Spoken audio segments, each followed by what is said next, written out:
Hello everyone, this is Brett and thank you for joining me. Today is part 7 in my ongoing weekly playlist series where I show and discuss 5 records that have been in rotation over the past week. If you want to check out any of the music from these albums, be sure to follow the playlist link in the description where I collect the 3 recommended songs from each one along with all the past episodes' music. Alright, let's kick things off with Faith No More, The Real Thing. Released back in 1989, this is the 3rd Faith No More album and the first one to feature Mike Patton on vocals after the departure of original singer Chuck Mosley. You could not escape the music videos to Epic and Falling to Pieces back on MTV back in the day.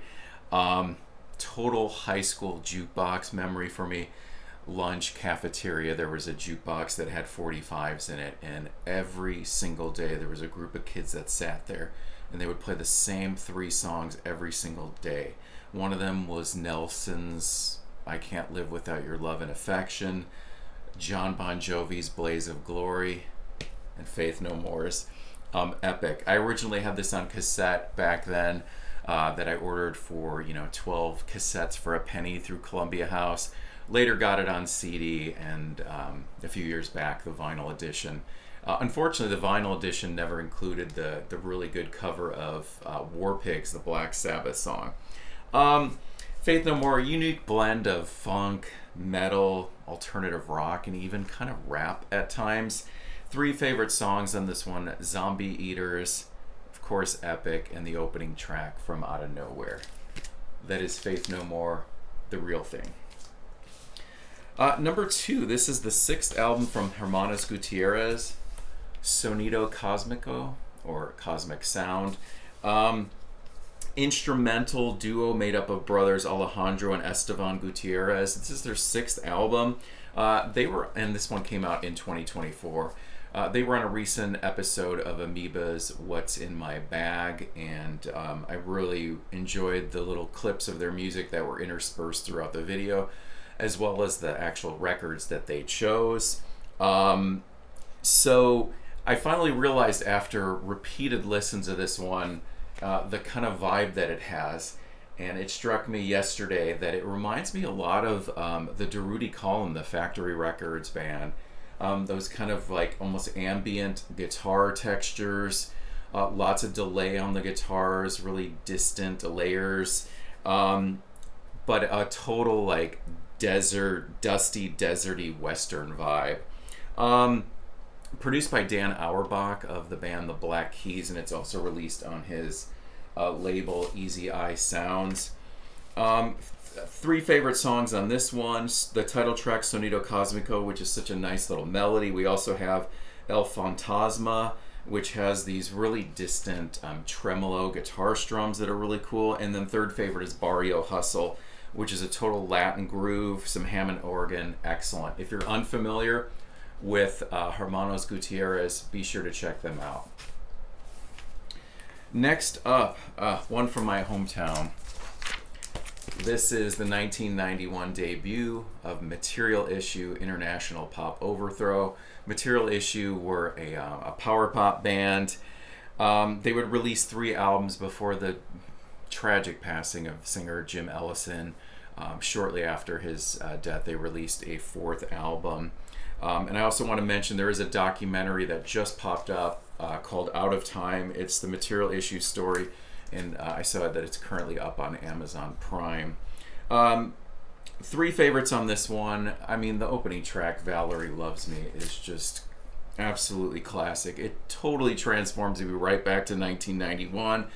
In Phoenix, we had a alternative rock station called KUKQ 1060 AM, and Material Issue was always playing. 2nd favorite, Very First Lie, which is a total heartbreaking song. And 3rd favorite is This Letter. But the whole record is essential. Totally get it. The album's title became the name of a music festival that is been going on around the U.S. or possibly the world since 2010. And I was able to play at the Phoenix one at a venue called the Hollywood Alley out in Mesa back in 2012. So Material Issue, if you're unfamiliar, check out that playlist. Valerie Loves Me. I'd be surprised if you've never heard that one. All right.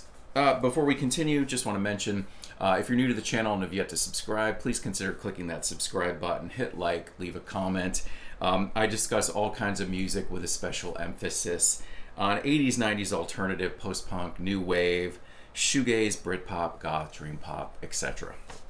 All right, next up, this is the second album from the UK post-punk goth rock band, Gene Loves Jezebel, 1985's Immigrant. I've talked about Gene Loves Jezebel many times on the channel. I did a Friday on the Turntable feature of their debut album, Promise, well over 10 years ago. So underrated.